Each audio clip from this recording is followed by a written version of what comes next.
آپ کو ایک تفریح قلب کے لیے بتا رہا ہوں، اکثر ایسا میرے ساتھ ہوتا رہتا ہے۔ میں ٹیکسی میں بیٹھا ہوا تھا، مکہ مکرمہ کی بات ہے، باہر کہیں جا رہے تھے۔ ہیلو مائی ڈیئر فرینڈ، السلام علیکم ورحمۃ اللہ وبرکاتہ۔ ہمارے بریلوی مسلک سے تعلق رکھنے والے مفتی سلمان اظہری صاحب کو ایک اہل حدیث گاڑی چالک نے مفتی سلمان اظہری صاحب کو گاڑی سے اتار دیتے ہیں، گاڑی سے چڑھانے سے منع کر دیتے ہیں۔ ایسا کیوں کرتے ہیں؟ گاڑی پر کیوں بیٹھنے نہیں دیا مفتی سلمان اظہری صاحب کو؟ تو اس کا وجہ کیا تھا، آپ لوگ اس کو سنیے گا، انشاءاللہ آپ لوگ دنگ رہ جائیں گے۔ کیوں نما دیا تھا گاڑی سے مفتی سلمان اظہری صاحب کو؟ تو اس ویڈیو کو آپ لوگ زیادہ سے زیادہ شیئر بھی کیجیے گا تاکہ ہر ایک انسان کو معلوم پڑ سکے جو مفتی سلمان اظہری صاحب کو ایک اہل حدیث گاڑی چالک نے کیوں گاڑی سے نما دیا تھا۔ تو چلیے اس کو سنتا ہوں خود ہمارے ہی اہل سنت والجماعت سے تعلق رکھنے والے مفتی سلمان اظہری صاحب کے منہ سے۔ عجیب بات ہے کہ میں آپ کو ایک تفریح قلب کے لیے بتا رہا ہوں، اکثر ایسا میرے ساتھ ہوتا رہتا ہے۔ میں ٹیکسی میں بیٹھا ہوا تھا، مکہ مکرمہ کی بات ہے، باہر کہیں جا رہے تھے۔ جو بیٹھا ہوا آدمی تھا، میں تو نارمل لباس میں، اکثر سادے لباس میں، تو انہوں نے پوچھا چلاتے چلاتے، کہا کہ بھائی صاحب آپ کی شکل مفتی سلمان اظہری سے ملتی جلتی ہے۔ میں نے کہا کون ہے وہ؟ انہوں نے کہا نہیں جانتے ہو آپ کہاں سے ہو؟ ہندوستان سے ہو؟ نہیں جانتے ہو آپ؟ میں نے کہا نہیں، بتاؤ تو کون ہے؟ پھر وہ بتانے لگا، ایسے ہے ویسے ہے، بڑے ہے، عالم ہے، وہ ہے، تعریف۔ میں نے کہا بھائی وہ تو بھڑکاؤ مولانا تو نہیں آپ بول رہے ہو، ان کی بات کر رہے ہو؟ وہ غصے میں آ گیا، تل ملایا، کہا توبہ کرو نہیں تو ٹیکسی سے اتر جاؤ۔ میں نے کہا بات کیا ہے؟ کہا کہ کیوں ایک عالم کی تم توہین کرتے ہو، آپ کیوں ایسا بولتے ہو ان کو؟ میں نے کہا وہی نا جو جیل گئے تھے ابھی۔ انہوں نے کہا ہاں گئے تو تھے۔ تو کہا پھر اسی لیے میں ڈرتا ہوں ایسے مولانا لوگوں سے۔ میں نے کہا میں ڈرتا ہوں ایسے لوگوں سے۔ تو بیچارہ ٹیکسی سائیڈ میں لگا دیا اور کہا تم اتر جاؤ بھائی، میں ایسے آدمی کو نہیں بٹھاتا، میں نہیں بٹھاتا، آپ ادھر جاؤ، آپ توہین کرتے ہو علماء کی۔ میں نے کہا چلو معاف کرو، یہ ٹاپک چھوڑ دو، دوسری بات کرو۔ پھر وہ یوٹیوب کھول کر کے دکھانے لگا، یہ دیکھو، یہ سنو، حق بات کہا ہے، ظالموں نے پکڑا ہے، فلاں فلاں ساری چیزیں بیان، خاموشی سے سنتے رہے۔ میں یہ بات کیوں کہہ رہا ہوں آپ کو؟ کوئی لطیفہ نہیں ہے، مجھے ریئلائز ہوا، احساس ہوا۔ بعد میں اترنے سے پہلے اس نے کہا کہ بھائی ایک بات میں آپ کو بتاتا ہوں، یہ مولانا کی تقریر میں سنتا ہوں، میں ہوں اہل حدیث جماعت سے، لیکن یہ مولانا بریلوی مکتب فکر سے ہے، لیکن بات کرتا ہے محمد رسول اللہ کی، اور یہاں آ کر کے ہم کچھ نہیں دیکھتے، ہم تو اپنی جان بھی قربان کرتے۔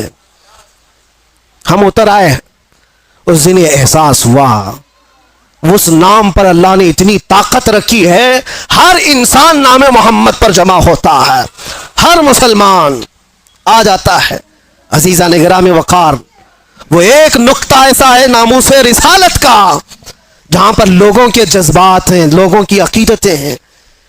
مجھے آج اس ٹاپک پر بات نہیں کرنا ہے کہ کون کس مکتبہ فکر سے اور کیا تھا، لیکن ہم نے یہ محسوس کیا ہے دنیا کے چپے چپے اور کونے کونے سے اگر لوگوں کے دلوں میں ہمارے لیے کوئی جذبہ موجود ہے تو وہ ہماری زبان کا کمال نہیں، یہ نسبت مصطفیٰ کا کمال ہے، رسول کریم صلی اللہ تعالیٰ علیہ وسلم کے قدموں کا کمال ہے۔ اسی لیے عمر ابن خطاب رضی اللہ تعالیٰ عنہ نے سچ کہا تھا۔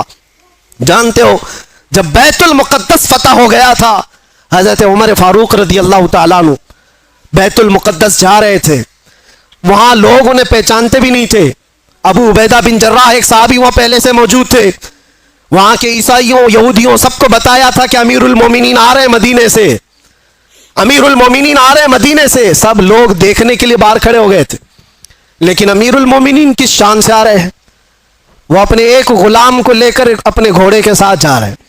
کیا کمال کی عدالت ہے عمر فاروق کی، اپنے غلام سے مدینے سے ہی طے کر کے چل رہے ہیں، 1 میل میں گھوڑے پر بیٹھوں گا تو چلے گا، اور 1 میل تو بیٹھے گا اور میں چلوں گا۔